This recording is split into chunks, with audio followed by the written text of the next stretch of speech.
Alright, just to make one more video from this Monza race. Yeah, Monza, 3 videos from one race, but this is more about strategic thinking, thinking more than one corner ahead. So I'm in a battle with this Aston, and it's been going on for maybe a lap or so. The Aston is quicker on the straights, I seem to be quicker in the corners, and the Mercedes behind is gaining on the two of us as we fight and squabble. So going into turn one, I obviously have I'm able to brake later than the Aston, I think, or certainly that's how it looked throughout the race. The Aston misses the corner, which is no big deal. I think he gives me the position anyway, and this allows the Mercedes to get closer to both of us. So now I've got a situation where the Mercedes has been closing on me as well slightly, and now the Aston is all over me. This is where I'm starting to think strategically. So we're coming into a chicane, which is turn 4 and 5 at Monza, right, and then we're obviously into the two right-handers thereafter.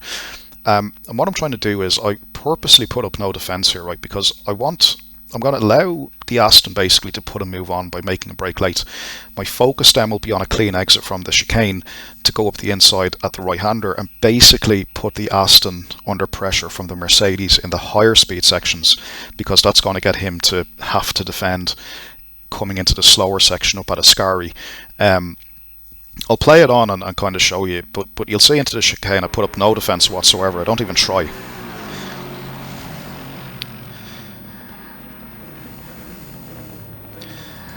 Now my focus purely is at the exit from this corner to stay tight and stay on the inside up to the next, and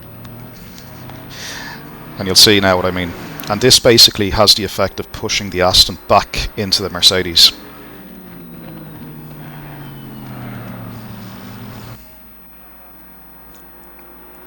And there you can see it.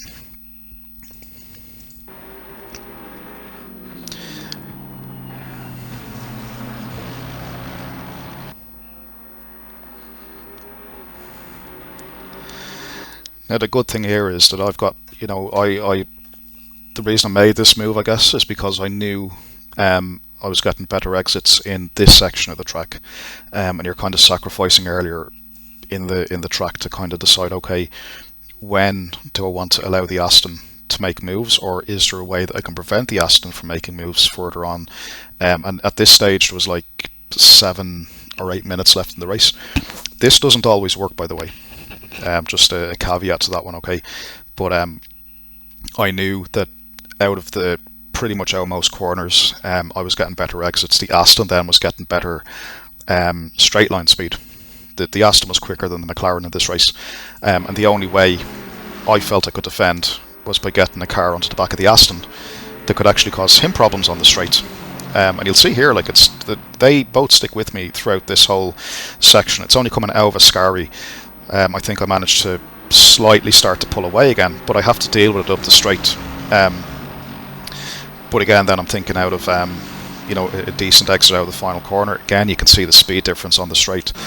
I mean, the Aston is just, I don't know if I think I had a second of damage or whatever, but the Aston is just mega on the straights.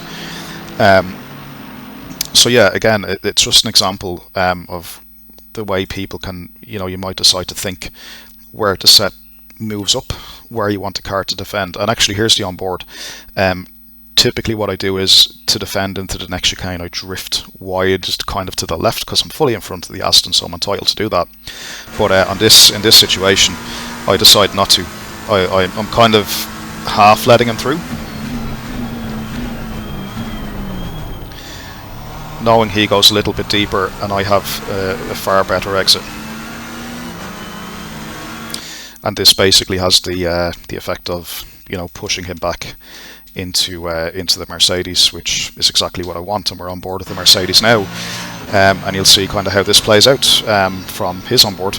It's all about me kind of compromising the Aston a little bit in these fast areas on brakes, but ensuring I get a better exit. And yeah, the rest is history.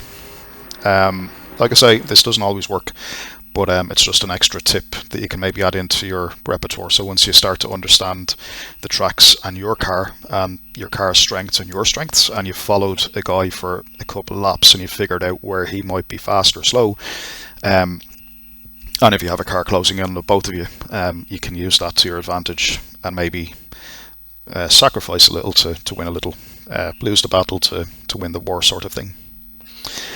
I'll leave it there, guys, until the next one, and yeah, happy racing.